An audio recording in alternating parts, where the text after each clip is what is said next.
ಸ್ವೀಕಾರ ಸಮಾರಂಭದ ಇಂದು ಹರಿಹರ ನಗರದಲ್ಲಿ ಕರ್ನಾಟಕ ಕಾರ್ಯನಿರತರ ಪತ್ರಕರ್ತರ ಸಂಘದ 2025-28ನೇ ಸಾಲಿನ ನೂತನ ಪದಾಧಿಕಾರಿಗಳ ಸೇವಾ ಸ್ವೀಕಾರ ಸಮಾರಂಭವನ್ನು ಹಮ್ಮಿಕೊಳ್ಳಲಾಗಿತ್ತು. ಉದ್ಘಾಟನೆಯನ್ನು ಶ್ರೀ ಬಿ.ಪಿ. ಹರೀಶ್ ಶಾಸಕರು ಹರಿಹರ ನಡೆಸಿಕೊಟ್ಟರು. ಮುಖ್ಯ ಅತಿಥಿಗಳಾಗಿ ಶ್ರೀ ಎಚ್.ಎಸ್. ಶಿವಶಂಕರ್ ಮಾಜಿ ಶಾಸಕರು ಹರಿಹರ, ಶ್ರೀ ಎಸ್. ರಾಮಪ್ಪ ಮಾಜಿ ಶಾಸಕರು ಹರಿಹರ, ಶ್ರೀ ಎನ್.ಎಚ್. ಶ್ರೀನಿವಾಸ್ ನಂದಿಗಾವಿ ಗ್ಯಾರಂಟಿ ಅನುಷ್ಠಾನ ಸಮಿತಿಯ ತಾಲೂಕು ಅಧ್ಯಕ್ಷರು ಹರಿಹರ, ವಿಶೇಷ ಆಹ್ವಾನಿತರಾಗಿ ಶ್ರೀ ಶಿವಾನಂದ ತಗಡೂರ್ ರಾಜ್ಯಾಧ್ಯಕ್ಷರು KUWJ ಹಾಗೂ ಶ್ರೀ ಜೆ.ಸಿ. ಲೋಕೇಶ್ ರಾಜ್ಯ ಪ್ರಧಾನ ಕಾರ್ಯದರ್ಶಿಗಳು KUWJ, ಶ್ರೀ ಗಂಗಾಧರ ಸ್ವಾಮಿ ಜಿಲ್ಲಾಧಿಕಾರಿಗಳು ದಾವಣಗೆರೆ ಜಿಲ್ಲೆ, ಶ್ರೀ ಶೇಖರ್ ಎಚ್. ತೆಕ್ಕಣ್ಣನವರ್ ಜಿಲ್ಲಾ ಪೊಲೀಸ್ ವರಿಷ್ಠ ಅಧಿಕಾರಿಗಳು ದಾವಣಗೆರೆ ಹಾಗೂ ಶ್ರೀ ಎಸ್. ಸಂತೋಷ್ ಕುಮಾರ್ ತಹಸೀಲ್ದಾರ್ ಹರಿಹರ.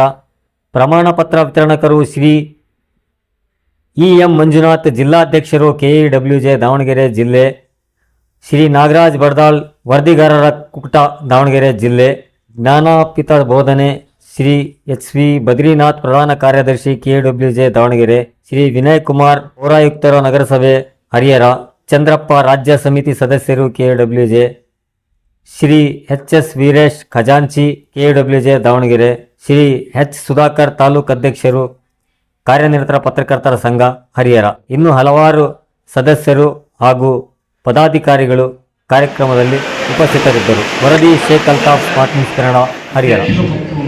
ಪದಾಧಿಕಾರಿಗಳ ಸ್ವೀಕರಿಸ್ತಾ ಇರ್ತಕ್ಕಂಥ ಈ ಕಾರ್ಯಕ್ರಮದಲ್ಲಿ ಮುಖ್ಯ ಪ್ರಾರಂಭ ಮಾಡ್ತಾ ಇರ್ತಕ್ಕಂಥ ಸುಧಾಕರ್ ಅವರು, ಜಿಲ್ಲೆಯ ಎಲ್ಲ ಪತ್ರಕರ್ತರ ಸಂಘದ ಪದಾಧಿಕಾರಿಗಳು,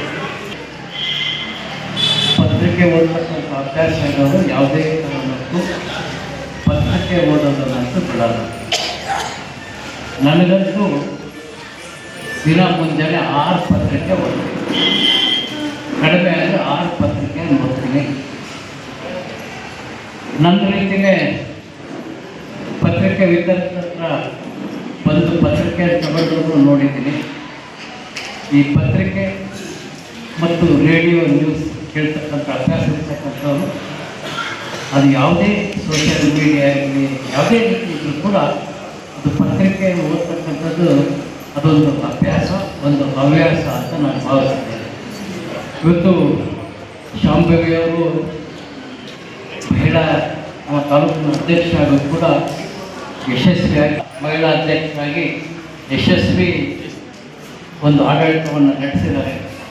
ಈಗ ಬಂದಿರತಕ್ಕಂಥ ಸುಧಾಕರ್ ಅವರು ಕೂಡ ಪತ್ರಕರ್ತರ ಆಗು ಹೋಗುಗಳ ಬಗ್ಗೆ ಈ ಸಂಘಟನೆಯನ್ನು ಇನ್ನೂ ಬಲಿಷ್ಠವಾಗಿ ಸಂಘಟನೆಯನ್ನು ಮಾಡೋದ್ರ ಜೊತೆಗೆ ನಮ್ಮ ತಾಲೂಕಿನ ಪತ್ರಕರ್ತರು ಬಹಳ ಗೌರವವುಳ್ಳವರು ಅನ್ನೋ ರೀತಿಯಲ್ಲಿ ನೋವಿನಿಂದ ಕೂಡಿರ್ತಕ್ಕಂಥವ್ರು.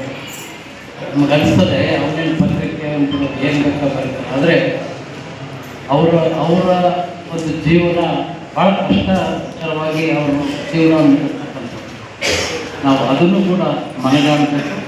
ಹಾಗಾಗಿ ಅವರ ಯಾವುದೇ ಒಂದು ಬೇಡಿಕೆ ನನ್ನ ಗಮನಕ್ಕೆ ಬಂದಾಗ ಆದಷ್ಟು ಹೆಚ್ಚು ಅವರ ಪರವಾಗಿ ನಾನು ಸರ್ಕಾರದಿಂದ ವೈಯಕ್ತಿಕವಾಗಿ ಅವರಿಗೆ ನೆರವಾಗತಕ್ಕಂಥ ಕಾರ್ಯಗಳನ್ನ ಕೈ ಜೋಡಿಸ್ತೀನಿ ಅಂತ ಮಾತನಾಡಿ ಮತ್ತೊಮ್ಮೆ ನೋಡ್ತಾನೆ ಇದ್ದೀನಿ. ನೋಡ್ತಾ ಈಗಾಗಲೇ ಶಿವನಪಾದ ಸೇರಿರೋರು ಕೆಲವರು ಇದ್ದಾರೆ. ಈ ವೇದಿಕೆನ ಕೆಲವರ ಹೆಸರಿನ ಮೇಲೆ ಅಂದ್ರೆ ನಾಗರಾಜ್ ಮತ್ತೆ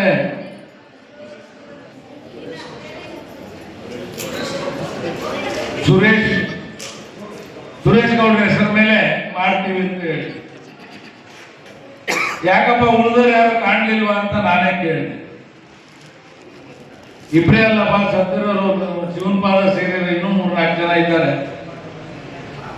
ಪತ್ರಕರ್ತರು ಅಂತ ಹೇಳಿದ್ರೆ ಯಾರು ಜಾತಿ ಅಲ್ಲ, ವರ್ಗ ಅಲ್ಲ, ಧರ್ಮಕ್ಕೆ ಸೇರಿರ್ತಕ್ಕಂಥವ್ರಲ್ಲ. ಇದು ಒಂದು ವೃತ್ತಿ.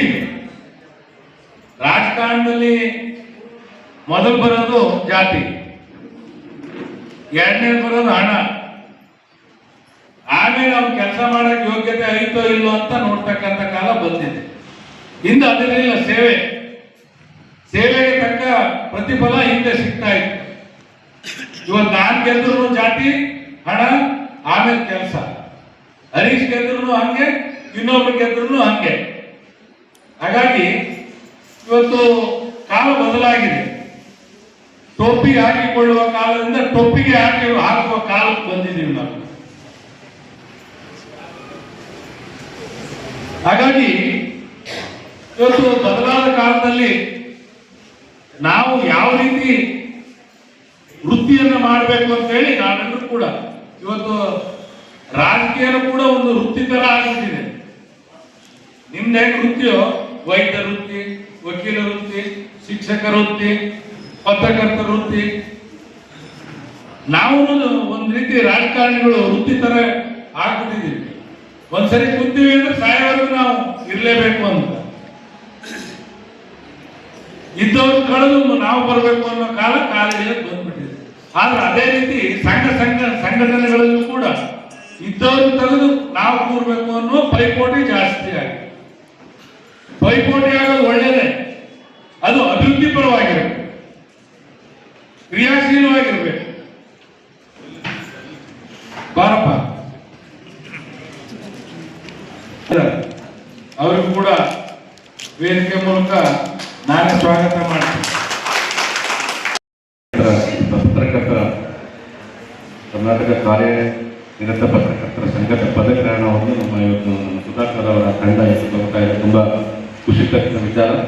ಹಾಗೆ ಪತ್ರಿಕಾ ಮಾಧ್ಯಮದ ಬಗ್ಗೆ ನಮ್ಮ ಮಾಜಿ ಶಾಸಕ ಶಿಕ್ಷಕರು ತುಂಬಾ ಸುದೀರ್ಘವಾಗಿ ಹೇಳಿದೆ.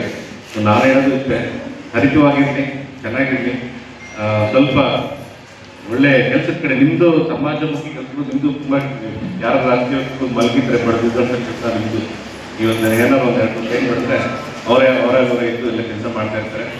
ಯಾರ್ಯಾರು ಏನೇನು ಭರವಸೆ ಕೊಟ್ಟಿರಲ್ಲ ಅದನ್ನೆಲ್ಲ ರಿಮೈಂಡ್ ಮಾಡ್ತಾ ಇರ್ತಾರೆ ರಾಜಕೀಯಗಳಿಗೆ.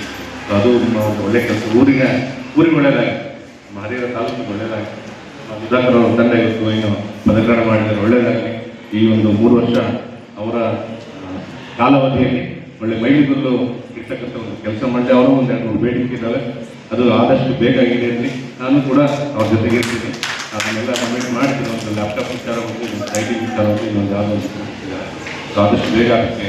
ಈ ನಮ್ಮ ಶಾಸಕರು ಹೇಳಿದರೆ ಎಲ್ಲರ ಜೊತೆಗೂಡಿ ಅದನ್ನೆಲ್ಲ ಕ್ಲಿಯರ್ ಮಾಡಲಿಕ್ಕೆ ನಾನು ಪ್ರಯತ್ನ ಮಾಡ್ತೀನಿ ಅಂತ ಹೇಳ್ತಾ ಮತ್ತು ಎಲ್ಲರೂ ಶುಭಾಶಯ ಹೇಳಿ ನಾನು ನೆನಪಾರ್ಕೊಂಡು ಮಾಡ್ತೇನೆ.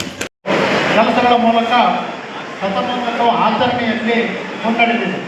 ಇಂಥೊಂದು ಬೃಹತ್ ಕರ್ನಾಟಕದಲ್ಲೇ ಒಂದು ಪತ್ರಕರ್ತರ ಬೃಹತ್ ಸಂಘಟನೆಯಾಗಿರುವಂಥ ಈ ಸಂಘದ ಹರಿಹರ ತಾಲೂಕಿನ ನೂತನ ಎಲ್ಲ ಪದಾಧಿಕಾರಿಗಳಿಗೆ ನಾನು ಪ್ರಥಮವಾಗಿ ಅಭಿನಂದನೆ ಮತ್ತು ವಂದನೆಗಳನ್ನು ಸಲ್ಲಿಸಲು ಸಂತೋಷ ಪಡುತ್ತೇನೆ.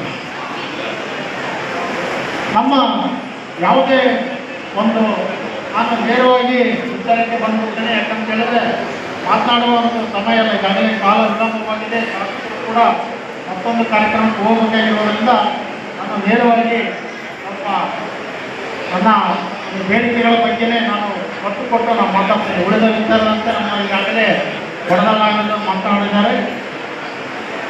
ಯಾವುದೇ ಒಂದು ಸಮಸ್ಯೆಗಳು ಬಗೆಹರಿಬೇಕಂತ ಹೇಳಿದ್ರೆ ಸಂಘಟನೆ ಮುಖ್ಯ. ಅಂಥ ಒಂದು ಸಂಘಟನೆ ನಮ್ಮದಾಗಿದೆ. ಆ ಸಂಘಟನೆ ಅಡಿಯಲ್ಲಿ ಈಗಾಗಲೇ ಸಾಕಷ್ಟು ಕೆಲಸಗಳಾಗಿದ್ದವು. ಆ ನಿಟ್ಟಿನಲ್ಲಿ ಇವತ್ತು ರಾಜ್ಯಾದ್ಯಂತ ಎಲ್ಲ ತಾಲೂಕು ಹೋಬಳಿ ಮಟ್ಟದಲ್ಲೂ ಕೂಡ ಈ ಸಂಘಟನೆ ಭದ್ರವಾಗಿ ನಿಂತಿದೆ. ಈಗಾಗಲೇ ನಮ್ಮ ಪತ್ರಕರ್ತರಿಗೆ ವೈಯಕ್ತಿಕವಾಗಿ ಪತ್ರಕರ್ತರ ಸಮಾಜದಲ್ಲಿ ಎಷ್ಟು ಗೌರವದಿಂದ ಅದಾರ ಅಂತ ಹೇಳಿದ್ರೆ ಅಷ್ಟೊಂದು ಗೌರವ ನಮ್ಮ ಪತ್ರಕರ್ತರು ಎಲ್ಲ ವೃತ್ತಿಗಳಿಗಿಂತ ಪತ್ರಕರ್ತರಿಗೆ ಸಾಕಷ್ಟು ಗೌರವ ಸಿಗುತ್ತೆ. ಆದರೆ ಅವರ ವೈಯಕ್ತಿಕ ಬದುಕು ಮಾತ್ರ ತುಂಬ ಕಷ್ಟದಲ್ಲಿರುತ್ತದೆ. ಈ ನಿಟ್ಟಿನಲ್ಲಿ ಪತ್ರಕರ್ತರಿಗೆ ಸ್ಪಂದಿಸುವ ಒಂದು ಕೆಲಸ ಜನಪ್ರತಿನಿಧಿಗಳಾಗಿರುತ್ತದೆ. ಈ ನಿಟ್ಟಿನಲ್ಲಿ ನಮ್ಮ ಈಗಾಗಲೇ ರಾಜ್ಯಾಧ್ಯಕ್ಷರಾಗಿರುವಂತಹ ಶ್ರೀಯುತ ಶಿವಾನಂದ ತಗಡೂರವರು ಈ ಬರುವ ಬಜೆಟ್ನಲ್ಲಿ, ರಾಜ್ಯ ಸರ್ಕಾರದ ಬಜೆಟ್ನಲ್ಲಿ ಒಂದು ಮನವಿ ಪತ್ರ ಕೂಡ ಈಗಾಗಲೇ ಪತ್ರಕರ್ತರಿಗೆ ನಿವೇಶನ ಹಂಚಿಕೆ ಸಂದರ್ಭದಲ್ಲಿ ಸರ್ಕಾರದಿಂದ ಸಿಗುವಂಥ ಒಂದು ಗೃಹ ನಿರ್ಮಾಣ ಮಂಡಳಿ ಮತ್ತು ಸ್ಥಳೀಯ ಸಂಸ್ಥೆಗಳ ಮೂಲಕ ಹಂಚಿಕೆ ಆಗುವಂಥ ಒಂದು ನಿವೇಶನದ ಸಂದರ್ಭದಲ್ಲಿ 10% ಪತ್ರಕರ್ತರಿಗೆ ಮೀಸಲಿಡಬೇಕಂತೇಳಿ ನಮ್ಮ ಸಂಘದ ರಾಜ್ಯಾಧ್ಯಕ್ಷರಿಗಾಗಲೇ ಮಾನ್ಯ ಮುಖ್ಯಮಂತ್ರಿಗಳಿಗೆ ಮನವಿ ಸಲ್ಲಿಸಿದ್ದಾರೆ. ಆ ಬಜೆಟ್ನಲ್ಲಿ ಈಡೇರಿಸುವ ಭರವಸೆಯನ್ನು ಕೂಡ ಮಾನ್ಯ ಮುಖ್ಯಮಂತ್ರಿಗಳು ನೀಡಿದ್ದಾರೆ. ಈ ನಿಟ್ಟಿನಲ್ಲಿ ನಮ್ಮ ಶಾಸಕರಾಗಿರುವಂಥ ಶ್ರೀಯುತ ಹರೀಶ್ ಅವರು ಸರ್ಕಾರದ ಬಜೆಟ್ನಲ್ಲಿರ್ತಾರೆ.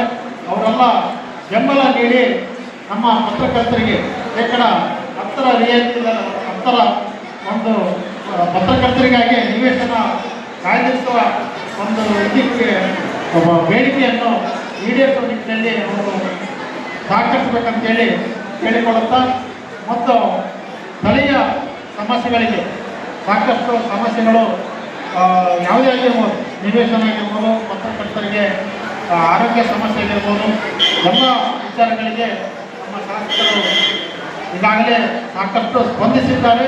ಮುಂದೆಯೂ ಕೂಡ ಅವರ ಸಹಕಾರ ಕೋರುತ್ತೆ.